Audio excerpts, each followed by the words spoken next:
മലയാള സിനിമയിൽ ഏറ്റവും ആഘോഷിക്കപ്പെട്ട സിനിമ പരമ്പര ഏതെന്ന് ചോദിച്ചാൽ ഒറ്റ മറുപടി ദൃശ്യമെന്നാണ്. 2013 പുറത്തിറങ്ങിയ ആദ്യ ഭാഗം വലിയ വിജയമായതോടെ നായകൻ മോഹൻലാലും സംവിധായകൻ ജിത്തു ജോസഫും നിർമ്മാതാവ് ആന്റണി പെരുമ്പാവൂരും ദൃശ്യം 2വുമായി 2021 മടങ്ങിയെത്തി.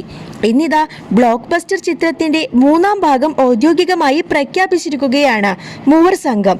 ദൃശ്യം 3 എന്ന് പേരിട്ടിരിക്കുന്ന ചിത്രത്തിന്റെ ചിത്രീകരണം ഒക്ടോബറിൽ ആരംഭിക്കുമെന്നാണ് മോഹൻലാൽ അടുത്തിടെ അറിയിച്ചത്. ദൃശ്യം പരമ്പരയുടെ മടങ്ങിവരവ് ആഘോഷിക്കുകയാണ് നായകൻ മോഹൻലാലിന്റെയും സംവിധായകൻ ജിത്തു ജോസഫിന്റെയും ആരാധകരിപ്പോൾ. ഔദ്യോഗിക പ്രഖ്യാപനം നടന്നാൽ പിന്നെ ചിത്രത്തെക്കുറിച്ചുള്ള തങ്ങളുടെ പ്രതീക്ഷകൾ സോഷ്യൽ മീഡിയയിൽ പങ്കുവയ്ക്കുന്ന തിരക്കിലാണ് മലയാള സിനിമാ പ്രേമികൾ. എന്നാൽ നിഷ്പക്ഷമായി സിനിമയെ കാണുന്ന ചില പ്രേക്ഷകർ സംവിധായകൻ ജിത്തു ജോസഫിനോട് പുതിയൊരു ആവശ്യം മുന്നോട്ട് വച്ചിരിക്കുകയാണ്. ദൃശ്യം 2 ഒരു അതിഗംഭീര ചിത്രമായിരുന്നുവെന്നും അതിന്റെ തിരക്കഥയും നടീനടന്മാരുടെ പ്രകടനങ്ങളും ഗംഭീരമായിരുന്നുവെന്നും സമ്മതിക്കുമ്പോഴും ചില വിമർശനങ്ങൾ സിനിമാ പ്രേമികൾ അന്ന് മുന്നോട്ട് വച്ചിരുന്നു.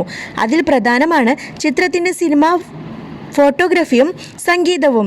ദൃശ്യം 1ാം ഭാഗം പറയത്തക്ക ടെക്നിക്കൽ പ്രശ്നങ്ങളില്ലാത്ത ചിത്രമായിരുന്നുവെങ്കിലും ദൃശ്യം 2 ആ കാര്യത്തിൽ നിരാശപ്പെടുത്തിയിരുന്നു എന്ന് സിനിമയെ ഇഷ്ടപ്പെടുന്ന പ്രേക്ഷകർ പറയുന്നു. പ്രത്യേകിച്ച് 2ാം ഭാഗത്തിന്റെ വിഷ്വലുകളും പശ്ചാത്തല സംഗീതവും തിരക്കഥയോടും പ്രകടനങ്ങളോടും നീതി പുലർത്തിയിരുന്നില്ല എന്നാണ് ഒരു വിഭാഗം പ്രേക്ഷകർ റെഡിറ്റിൽ അഭിപ്രായപ്പെടുന്നത്.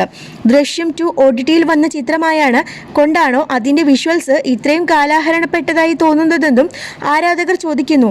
ചിത്രത്തിന്റെ ദൃശ്യാവിഷ്കാരം ചിലയിടങ്ങളിൽ മലയാളം സീരിയലുകളെ ഓർമ്മിപ്പിച്ചുവെന്നും അവർ പറയുന്നു. ദൃശ്യം 3ാം ഭാഗം പുറത്തിറങ്ങുമ്പോൾ കുറച്ചുകൂടി പുതുമ സിനിമ ഫോട്ടോഗ്രാഫിയിലും സംഗീതത്തിലും കൊണ്ടുവരണമെന്നും സാധിക്കുമെങ്കിൽ പുതിയൊരു ടെക്നിക്കൽ ടീമിനെ കണ്ടെത്തണമെന്നുമാണ് സംവിധായകൻ ജിത്തു ജോസഫിനോട് സോഷ്യൽ മീഡിയയിലെ സിനിമാ പ്രേമികൾ ആവശ്യപ്പെട്ടിരിക്കുന്നത്. സംവിധായകൻ ജിത്തു ജോസഫ് ഒരു അത്യുഗ്രൻ തിരക്കഥാകൃത്താണ്. അദ്ദേഹത്തിന്റെ കഥ പറച്ചിൽ ശൈലിയും നല്ലതാണെന്നാണ് സോഷ്യൽ മീഡിയ വിലയിരുത്തുന്നത്. എന്നാൽ ദൃശ്യഭാഷയിൽ ഉള്ള പുതുമക്കുറവ് അദ്ദേഹത്തിന്റെ അടുത്തിടെയുള്ള ചിത്രങ്ങളുടെ ആസ്വാദനത്തെ ബാധിക്കുന്നുവെന്നാണ് പ്രേക്ഷകരുടെ കണ്ടെത്തൽ.